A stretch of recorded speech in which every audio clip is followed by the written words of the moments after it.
Muy buenas noches, ¿cómo están? Les damos la bienvenida a una nueva edición del programa Mujeres. Ustedes dirán, ¿qué está haciendo ella acá? Bueno, Magdalena Menvilá, por trabajo, se encuentra fuera del país, pero ya va a retomar sus funciones aquí en el programa. Mientras los voy a estar acompañando yo y vamos a estar hoy con un interesante tema. Y para eso ya les presento a nuestra entrevistada. Se trata de Magdalena Dittborn. Ella es historiadora de la Universidad Finisterra en proceso de magíster en artes liberales. Muy buenas noches, ¿cómo estás, Magdalena? Bien, Jessica, ¿y tú? Muy bien, gracias por acompañarnos aquí en Mujeres. Gracias por la invitación. Además que hoy día vamos a tocar un tema muy entretenido, supe. Absolutamente, y que es el tenor del nombre de nuestro programa, Mujeres. Yo estaba viendo, a propósito de las fiestas patrias, la parada militar. Vi a la ministra de Defensa, Maya Fernández, pasando revista al ejército, y es inevitable como que pensar en el rol de la mujer en política. Yo sé que ya hemos tenido más ministras de defensa, sí, mujeres. Sí, Bachelet, Vivian Blanlot, sí, también en su momento, todas después del 2000, sí, pero la participación de la mujer en política comenzó mucho antes y quería ver si nos puedes como desarrollar un poco la idea para llevarnos al contexto de lo que estamos viviendo. Sí, bueno, el proceso de la mujer en el mundo político, primero que todo, siempre tenemos que entender que es un proceso. Y si bien la mujer en el siglo XIX, que es la época del 1800, después de que Chile logra independizarse, no tenía un papel político dentro de la institucionalidad, sino que funciona tras bambalina, es la mujer de ese siglo la que va preparando, en cierta medida, va preparando el terreno para que las mujeres podamos insertarnos en el mundo de la política. Y ya para el siglo XX, hacia 1900, en Chile se va llevando a cabo todo un proceso de construcción de espacialidad de la mujer en el mundo político. Pero cuesta. No, me imagino. Cuesta bastante, porque para que nosotros tengamos un espacio en la política, primero teníamos que ingresar a tener un espacio, no, ni siquiera, a tener un espacio en el mundo de la educación. Teníamos que ser mujeres educadas para poder, obviamente, ser un aporte. Entonces, si bien las primeras damas, nosotros hemos tenido más de 36 primeras damas a lo largo de la historia de Chile, y si bien las primeras damas, desde el 1820, 30 en adelante, obviamente no eran mujeres que fueron a la universidad y hacían su aporte, como yo digo, tras bambalinas, pero lo hacían. Ya es, yo te diría que en el siglo XX, donde la mujer empieza a hacer una construcción a través como del mundo institucional. Perfecto. Incursionamos entonces como primero en materia de educación, en carreras universitarias que también costó sacar. Mucho. Y después fuimos entrando al mundo político. Había que ser valiente para estudiar en esa época. Exacto, porque primero que todo tenía que pedirle permiso al papá o al marido para ir a la universidad. Y ya para 1870... para 1877 nosotros tenemos el famoso, y contamos con el famoso decreto Munategui, que es el que nos da, podríamos decir, el permiso, imagínense, o reconoce a la mujer para que pueda acceder a la institución universitaria. Ahí tenemos a la famosa Eloísa Díaz, que todo el mundo cuando va a la calle nadie sabe qué hizo, la famosa Eloísa Díaz. Y lo que hace la famosa Eloísa Díaz es que estudia nada menos ni nada más que medicina. Una carrera eminentemente de hombre, sobre todo en ese tiempo. Una carrera larga, difícil, eminentemente de hombre, y no solo eso, es la primera mujer latinoamericana en ser médico, no en Chile. Yo una vez estaba escuchando la historia de Eloísa Díaz y decía que ella tenía que ir a clases en la misma sala, acompañada de su mamá y con un biombo como para que los compañeros no la vieran. Y que no tenía baño. Y no tenía baño. Imagínate. Sí. Bueno, lo que es la construcción del prejuicio en torno a la mujer, y Eloísa Díaz no solo fue una mujer que se tituló, sino que ella además fue un gran aporte dentro de la institucionalidad chilena. Tuvo su seguidora, tuvo mujeres que... tuvo una compañera que al año siguiente que Eloísa se titula, también se titulan, y estas mujeres lo que hacen es que se insertan en el mundo de la salud pública. Y ahí el rol de la mujer es muy importante, no solo por figuras como Eloísa Díaz, sino que anteriormente, incluso en el siglo anterior, uno ve que la ayuda y el papel social de la mujer, que el papel social no es solo ser buenas por hacer el bien, es un papel político, es por algo que uno cree en algo, también se va desarrollando dentro de la salud. Por ejemplo, en la Guerra del Pacífico, si bien la mujer no podía ir a la universidad, o no iba normalmente a la universidad, o no participaba activamente del mundo político, la mujer se organiza con hospitales, con ayuda a las viudas, con ayuda a los huérfanos, y es a través del mundo de la salud donde se va abriendo un camino importante para la mujer. Después será Eloísa Díaz, por ejemplo, que entre a estudiar medicina y vaya participando formalmente de la institucionalidad. A propósito de lo que decías tú de las guerras y todo eso, nosotros también tuvimos una mujer importante en la Guerra del Pacífico. Nosotros tenemos mujeres muy importantes en la guerra. Y nosotros creemos que las guerras fueron puntualmente quizás la Guerra del Salitre, o también llamada la Guerra del Pacífico, pero Chile, desde que se independiza, fue un estado efervescente. ¿Y qué es efervescente? Que primero, en la etapa de la independencia, acá ya era casi una guerra civil, podríamos decir. Y además teníamos encontrones, problemas con los vecinos, con el Perú, que era un lugar poderoso. Y en ese contexto, nosotros tenemos mujeres que en la independencia apoyan la causa independentista, que en la guerra contra la Confederación Perú-Boliviana, que es la guerra contra estos vecinos poderosos, cuando nosotros estamos recién logrando asentarnos como república independiente, nos enfrentamos al Perú. Ahí tenemos a la sargento Candelaria, que es una mujer extraordinaria, que me llama la atención que no habían hecho una película de ella. Y después, en la Guerra del Pacífico, tenemos a las miles de cantineras y de mujeres que fueron apoyando a los soldados. Algunas por amor, algunas porque no les quedaba otra, a las mujeres más pobres, que seguir al marido o seguir a los hijos para cuidar de ellos en la guerra.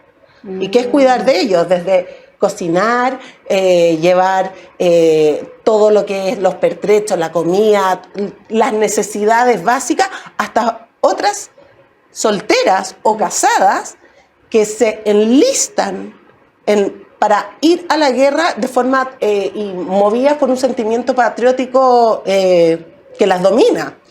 Y ahí la sargento Candelaria es una mujer maravillosa, una mujer humilde, que no había tenido acceso a educación. Te estoy hablando de la época del 1830, 40, contra la Guerra de la Confederación, y que ella había trabajado con unos holandeses como a cargo del servicio doméstico. Y estos holandeses habían ido al Callao, que era un puerto muy importante en el Perú, y ella está viviendo en el Callao cuando Chile le declara la guerra al Perú. ¿Qué le pasa a ella? Ella era una mujer así como somos las chilenas, que las pispaba rápido, entretenía, que sabía que además, a pesar de que no había tenido instrucción, sí había logrado independizarse y tenía como una especie de fonda, cocinería, que se llamaba la fonda de las chilenas. Y ella, cuando estalla la guerra, lo primero que hacen los peruanos, por supuesto, es ir a esta fonda donde se reunían los chilenos, le cierran la fonda con todo lo que le había costado independizarse y la toman presa. Ser mujer en tiempos de guerra siempre es difícil. Ser mujer en tiempos de guerra en el extranjero aún más. Las mujeres estamos quizás aún más expuestas que los hombres en tiempos violentos, podríamos decir. Ella se va presa, después la liberan, y cuando llegan los primeros destacamentos, los primeros batallones chilenos al Perú, ella lo primero que hace es ir a presentarse al servicio de los batallones chilenos. Y les dice: estoy a la orden para hacer lo que ustedes necesiten. O sea, deben haber quedado descolocados. Claro, al principio los hombres incluso se ríen. Ella les dice: vengo como cantinera, que era como una figura entre popular, tradicional y que se usaba en la guerra. Las mujeres, como te digo, iban a la guerra, iban las mujeres argentinas, iban las mujeres bolivianas, iban las mujeres peruanas, siempre de apoyo y asistencia. La sargento Candelaria llega aún más allá y se gana la confianza de Ramón Freire, nada menos ni nada más, funciona como espía, lleva correo. Esto lo hacen mucho las mujeres. En distintos periodos de nuestra historia, en tiempos efervescentes, como digo yo, las mujeres siempre funcionan para establecer esas redes casi de espía, esas redes silenciosas de organización en tiempo necesario. Y la sargento Candelaria funciona como correo entre espías, lleva información de un lado a otro, porque conocía el Callao. Si ella vivía allá, se mueve como pez en el agua, hasta que la pillan de nuevo y la meten presa. Imagínate lo que es que te metan presa en una época en que no existe una ONU, que no existen los derechos humanos, que la mujer no gozaba de, podríamos decir, de la seguridad hasta cierto punto con la que gozamos hoy día. Difícil. Más que difícil. Sí. Magdalena, y para pasar un poco a la actualidad también, ¿cuándo la mujer en Chile comenzó a tomar un rol relevante en la política? Mira, la mujer logra el voto femenino entre la década del 30 al 50, son décadas muy importantes con respecto al voto. Ya. Por un lado, nosotros tenemos en la década del 30 nuestro primer voto municipal para 1932. Sin embargo, esto significa no solo que podemos votar para elecciones municipales, sino que podemos presentarnos a cargos municipales.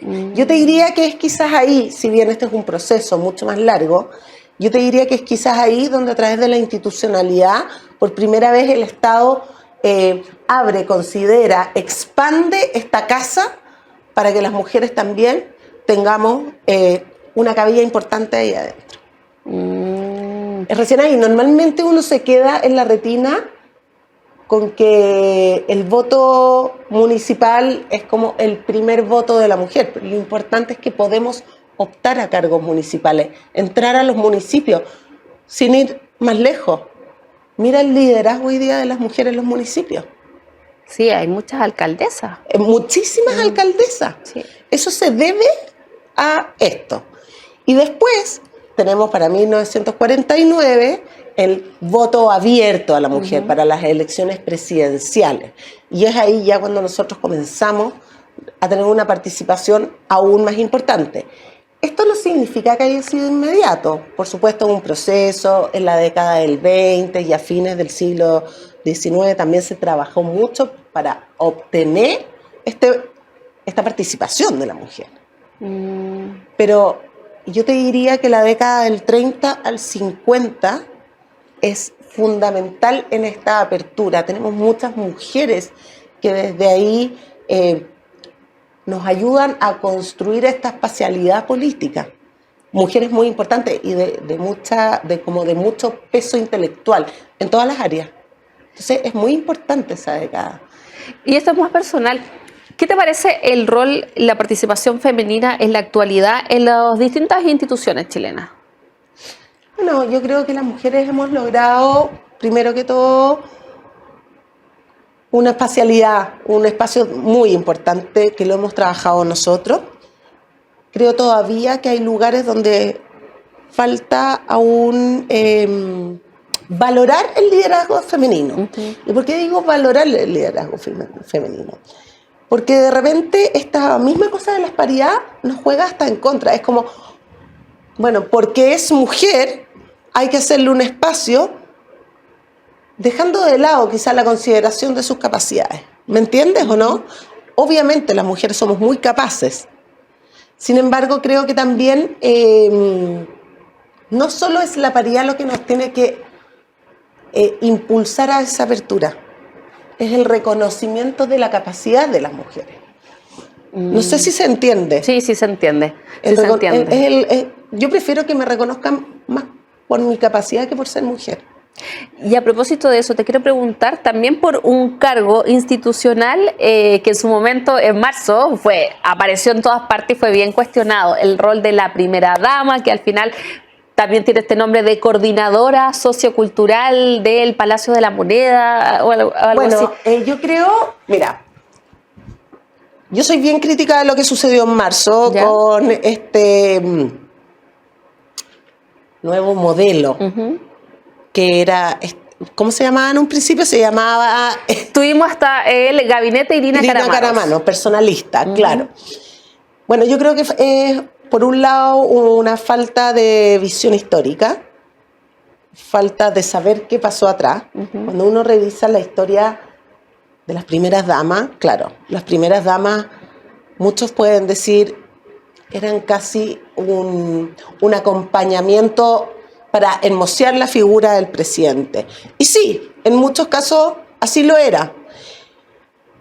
¿Por qué? Porque no estaban dadas las condiciones históricas para que la mujer se desarrollara más. Sin embargo, si tú miras con detención la historia, tenemos mujeres tremendamente aguerridas. Sin ir más lejos, la misma Mercedes Fontecilla, que acompaña incluso en el exilio a José Miguel Carrera. Y ella es considerada, podríamos decir, la primera dama. Que a los 15 años tiene que partir al exilio y, es más, tiene a sus 5 hijos en el exilio, a uno de ellos en el desierto argentino, sin ayuda. ¿Por qué te hago esta como mirada histórica? Porque si doña Irina Caramanos hubiera tenido un poco de conciencia histórica, tú lo que haces al asumir ese cargo es sentir el orgullo del camino construido por miles de mujeres para que hoy día lleguemos a donde estamos. ¿Y hay que reformarlo como se planteó en algún momento? ¿Actualizarlo? Mira, la verdad es que si tú tomas la historia del desarrollo de la primera dama, sobre todo desde 1950 en adelante, la primera dama lo que hace, que al principio, como te decía, es una figura más bien de acompañamiento y que desarrolla un rol social, desde 1950 sobre todo, yo te diría que con la figura de doña Mitty Markman va marcando el paso político. La primera dama va opinando de política. Se va atreviendo a decirle al presidente, a guiar al presidente y a guiar a distintas asociaciones políticas chilenas. En paralelo, tiene una serie de funciones sociales con los niños, con el adulto mayor. Luego se va abriendo a funciones culturales, que eso ya se hace dentro de la década del 2000.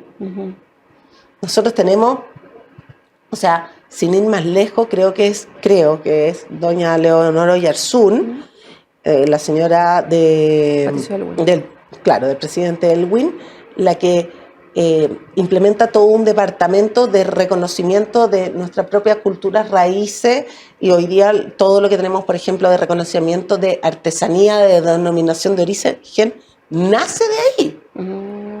Entonces, el mundo de la primera dama ha ido abarcando una institucionalidad importante y ha ido creciendo cada vez más.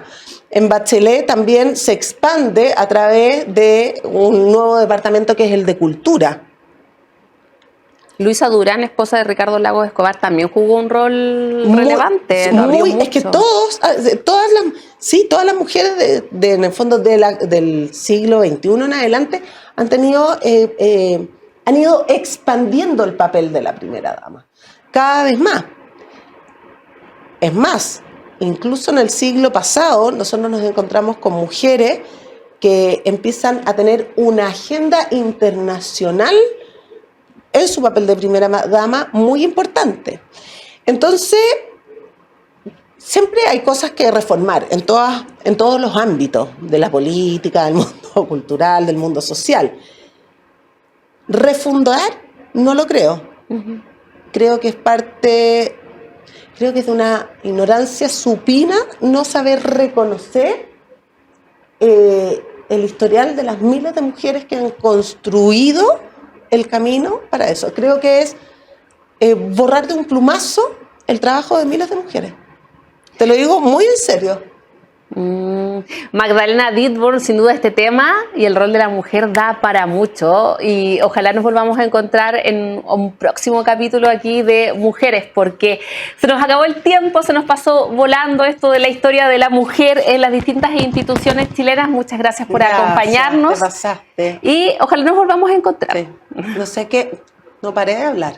No, está muy bien. Sí, lo pasamos bien, por eso se pasó volando la hora.